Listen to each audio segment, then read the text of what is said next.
Okay, thanks very much. My name is Rob Adler. I'm chair of the UK chapter of the Mars Society, and I'm going to just do a little introduction before I hand over to Stuart, who's going to do some slides on our Rover challenge. So this is a slide which looks a little bit odd because I was expecting to do it on my laptop and all the fonts are switched around, so you have to forgive a slightly odd appearance of it. So sort of preempting the question about why on earth is there a British guy here at the conference talking about a Rover challenge in the UK, I feel like a little bit of explanation was required. So I just thought we'd tell you a little bit about how we came into existence. I know that after a week of sort of really inspiring scientific discussions, it feels like doing housekeeping to talk about volunteers and organizations, but it's really crucial. It's the only way that we exist is if we manage to engage enough volunteers and we can continue as a voluntary organization. So in the UK, there have been several iterations of the Mars Society, which have come to an end each time. And we're in a period where there's about 3 years of no activity at all with the Mars Society. It wasn't working, it wasn't happening. I wanted to get involved with the Mars Society, and the result of that was that I had to create a new chapter and do it all myself, which I was very glad to do. So it was really derived from an observation that there had never been a UK team enter a Rover challenge. That was one of the things that we noticed. And this was, in general, the fact that the Mars Society didn't exist in the UK was really out of step with the high level of interest in space exploration and a sort of a renaissance in the idea that the UK could be involved in space and in the space sector at all.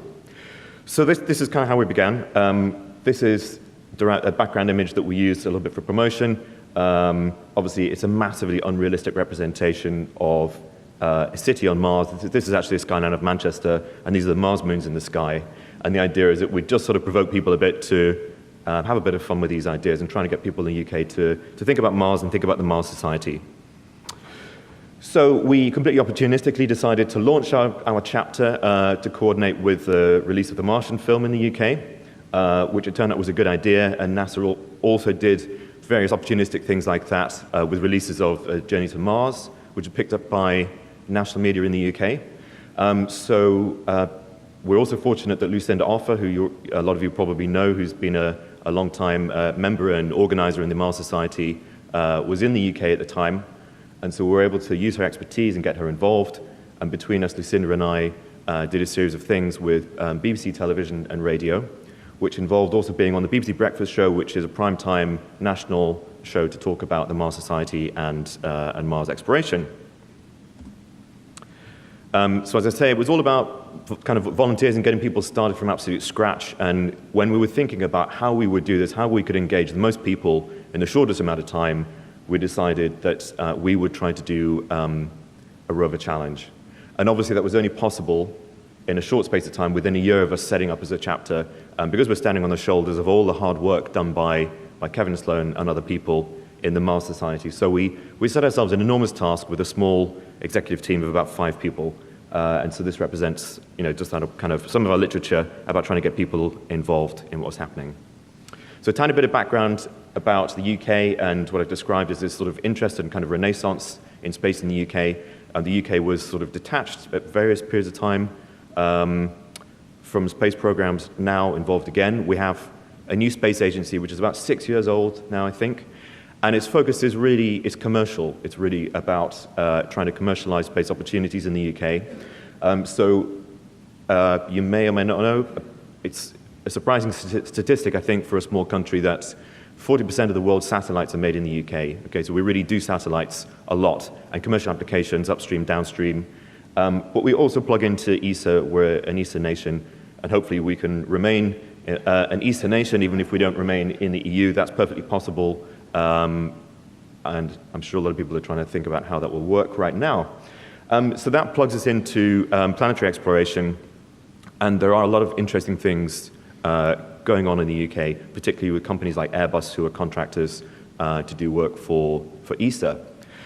So we have no Mars Society in the UK, no UK university taking part in a Rover challenge, and yet a UK company is helping develop the first European rover, which is actually going to be on Mars. So it seemed out of kilter, and it seemed like there was something which we could do something about. We could try and correct a little.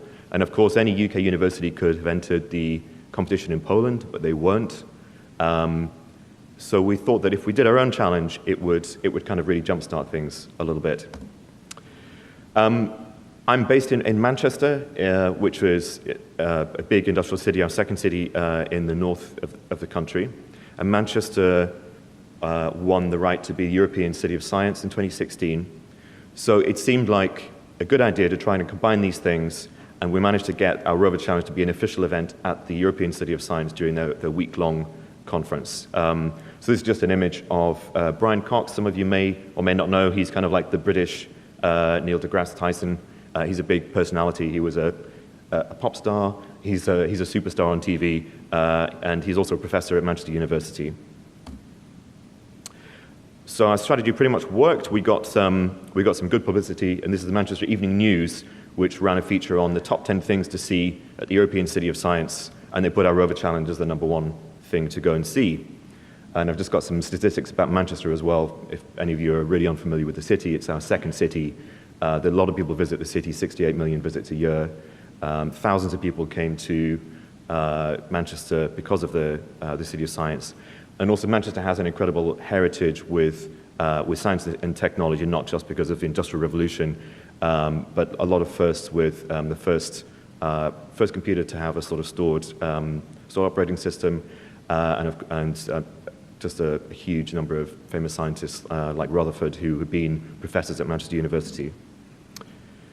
Another little Manchester connection I just thought was worth putting out there is anybody who's seen the Arctic Hab may not have really noticed this logo in the bottom left-hand corner there, which belongs to a company called Starchaser Industries, Starchaser is an experimental rocket company seeking to develop commercial spaceflight. They were a sponsor of our competition, and the image on the right is a decommissioned prototype rocket that they used to test a liquid propellant system. They use this decommissioned rocket for outreach now, and so they brought it to our event. And Stuart's going to show you some more slides which show that our event was sort of about not just having a challenge somewhere else, but trying to put it right in the middle of a city and try to really engage the maximum number of people. So Airbus, who also sponsored us, came and had a stall to do some of their outreach projects as well, and Starchaser Industries were there. So it was just a nice little connection with the Mars Society from the past. Starchaser sponsored the creation of the HAB, I think to the tune of about $100,000 at the time when it was being set up. So my final slide before I hand over to Stuart, this was the location, something that I'm familiar with because Manchester's my hometown. It was the only public space which seemed to really fit because you can see from the image at the bottom right, it's an undulating public space, it's a soft public space for things we could do to it. There are stone benches that we could create into obstacles. The whole site travels uphill, it's about 300 meters long. It's right in the middle of the city. It's close to, there's a metro stop next door, there's a big train station called Victoria Station, which has about 30,000 people pass through it a day. And when they get out of the station, they walk through this square to go into the rest of the city. So the idea was that we'd do it during a science festival, we'd do it right in the middle of the city, and we'd have thousands of people at least pass by and be curious about what we were doing. Okay, I'm going to pass over to Stuart. Okay, I'm Stuart Woods. I'm the Secretary of the UK chapter. Okay, so as you can see, we've got, we'll skip on to the next one. We've got Starchaser, who are one of our sponsors. Managed to use a lot of their equipment. That was immensely helpful. So we had to try and convert the area into a Mars yard as best we could with the resources and people that we had. So our main centerpiece was this sandpit area. We had some issues with flooding going on at the time, which caused us a few headaches. We also had some secondary sand and gravel pits that we were putting out elsewhere on the course. This is why it's called Cathedral Gardens, because there's a huge cathedral next to it. We have one of our other sponsors, Cemex, delivering our sand for us, and the City Council delivering the safety barriers. So we managed to source some suitably Martian-coloured sand. We were at one point worried we'd have to use like building sand or something, and it wouldn't look as good. But fortunately, we managed to get some suitably orange sand. So we were very grateful to Cemex because they gave us this sand for free. So it was immensely helpful. So we needed the sand not only for the pits, but also for filling sandbags for building some of the other obstacles out of. So there was quite a lot of physical work to be done. There's Lucinda helping us out.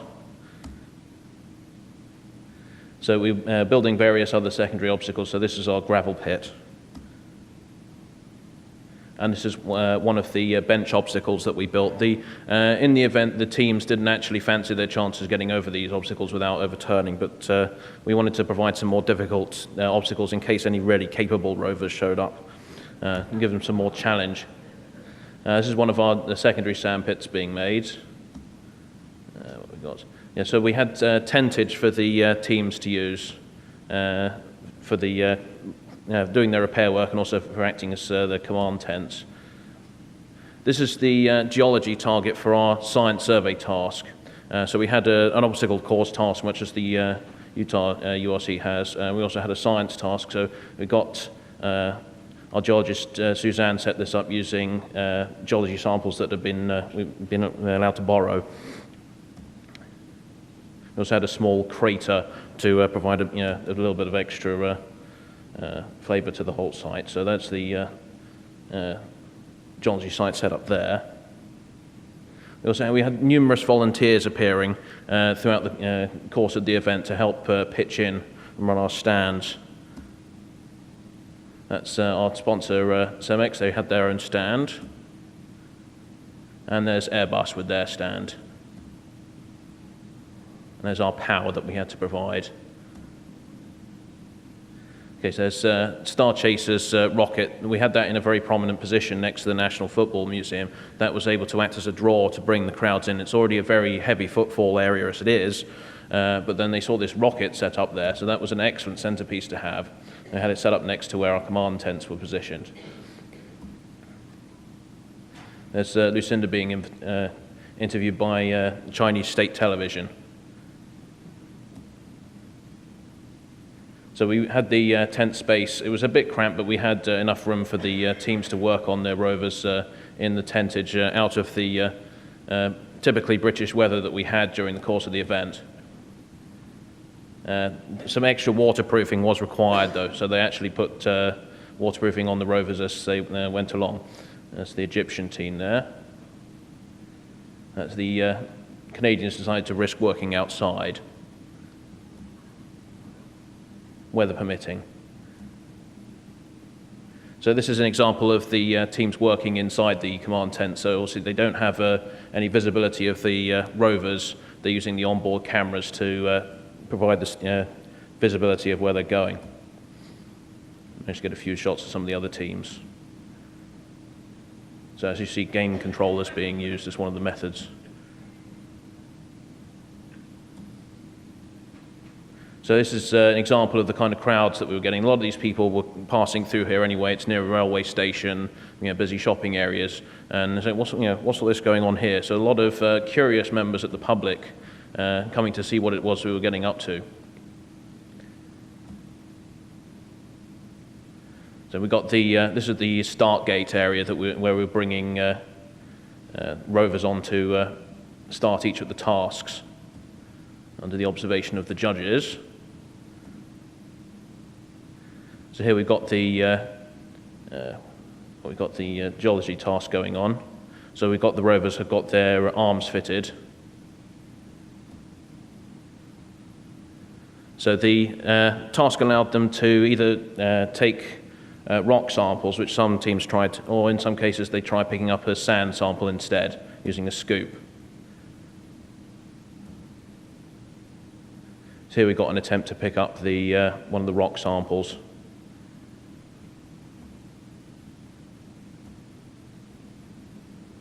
Another scoop method being used here.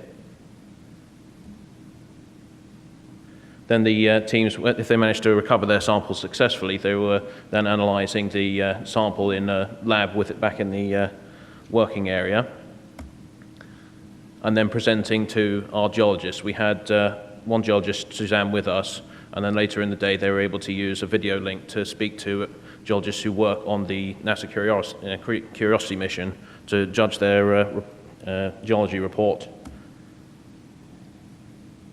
Okay, we've got some shots of the rovers going over the various obstacles that we provided for them. We used small traffic cones as gates. The rovers are allowed to use whatever route they want to go around the course. They just have to get through as many gates as they can within the time limit. So here we've got a mixed sand and rock obstacle, which some of them found quite tricky, actually.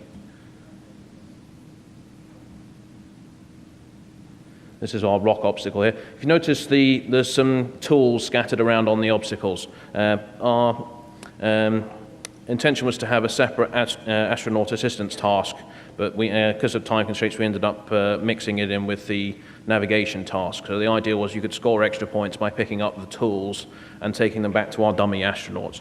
In most cases, the teams had a good go at it, but they found it was easier just to concentrate on the obstacle crossing aspects of the task.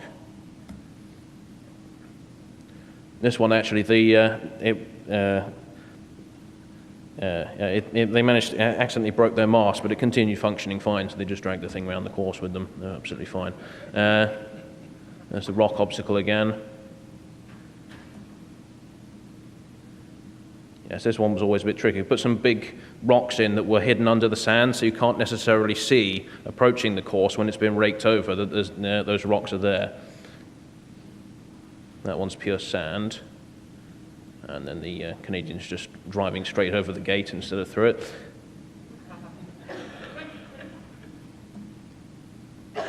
So when we were doing the navigation task, one of the gates was to go into the sand pit and then come back out again. Now there's the Indian rover.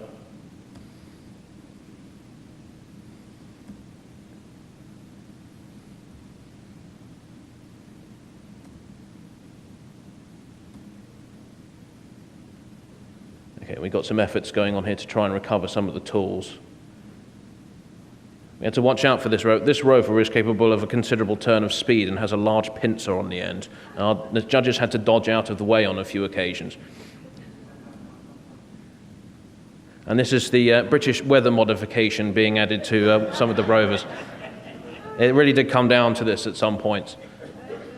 This is the small proof of concept rover that one of the British universities put together. They didn't really have enough lead time to put a proper rover together for the first year, but they got a proof of concept together ready for when they develop their larger rover for next year. Okay, here's some efforts going on trying to pick up the tools. None of the teams actually successfully recovered the tools all the way back to our astronaut, but they did manage to have some partial successes picking the tools up.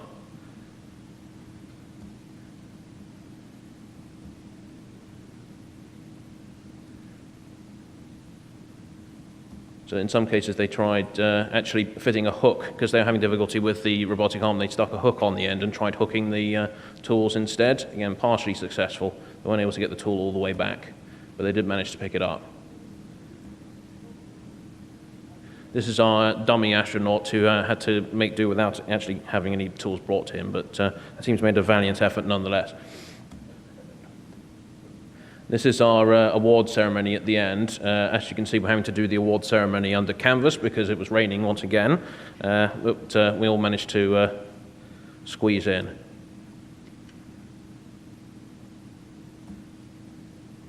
And finally, we've got a few pictures with some of the rovers. That was the winning Egyptian team. And a group photo of the different teams. We had 6 teams in total. There were some more, but they weren't able to get their visas through in time. Actually, had we had the event at the full size we originally planned, we probably would have had too many people. So, because it was our first event, we're actually quite thankful not to have too many people first time round. There's a group photo of everyone. And then the teams very thankfully pitched in, helping us disassemble the Mars yard at the end. How we would have got it done on our own, I don't know, but everyone pitched in, so we were very grateful to them for that. And then we all went out for a curry afterwards. Okay, so any questions?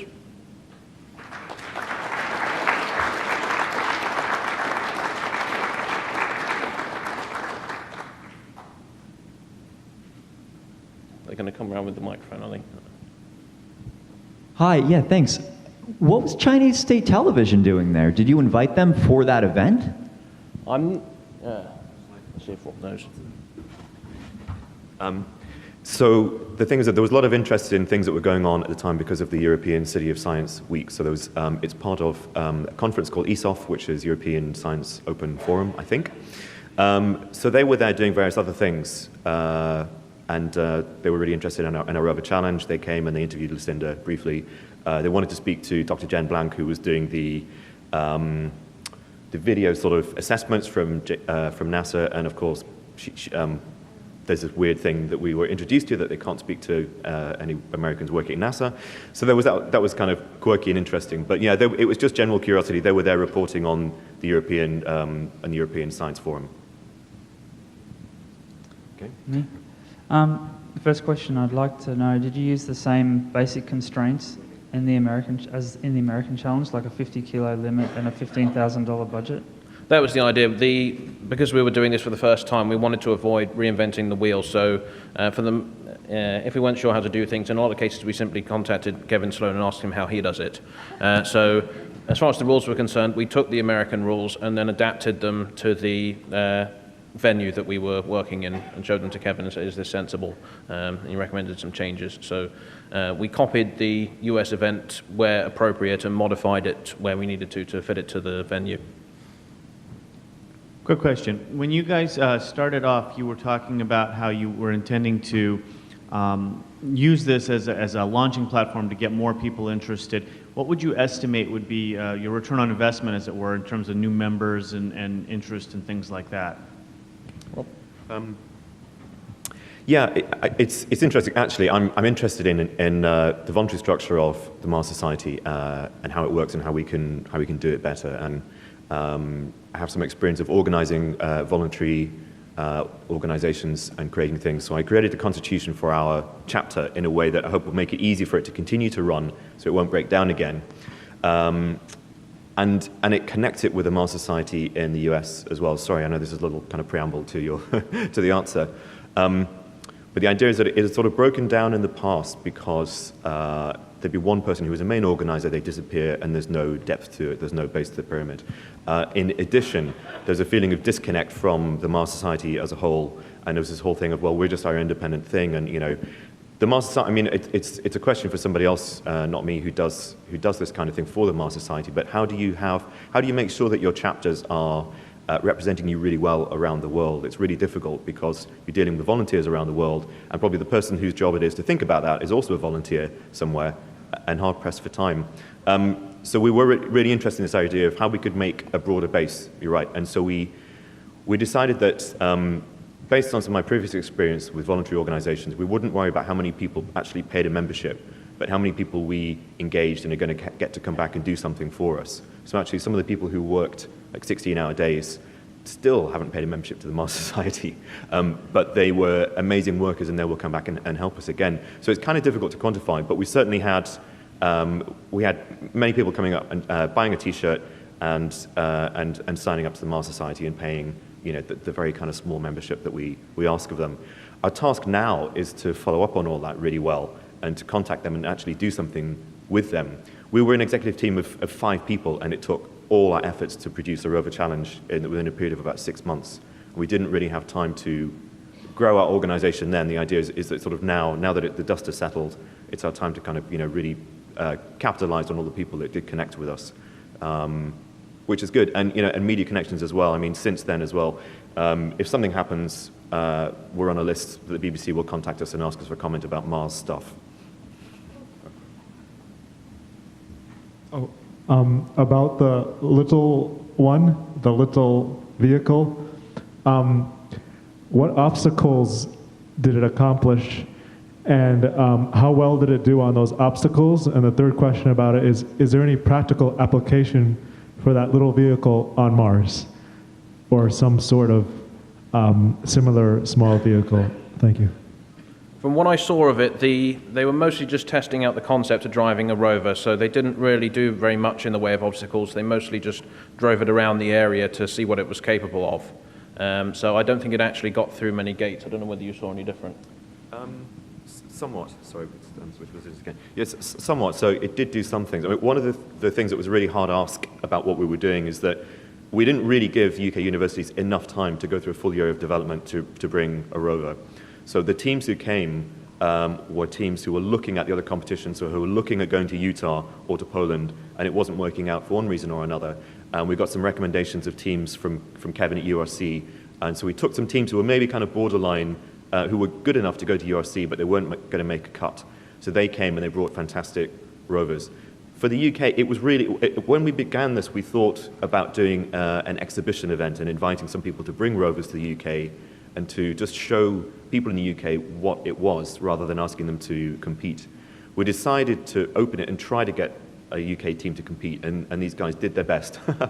But it was really just, it was this whole thing about engagement. Next year it's different. We already know 3 teams who are preparing to compete in the UK Rover Challenge, 3 UK teams.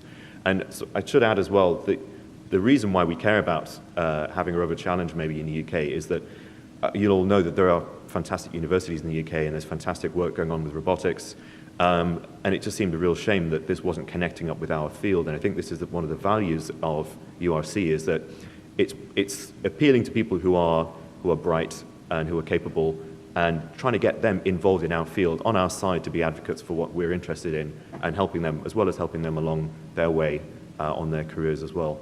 So I think that it'll achieve that objective as we continue. Your turn.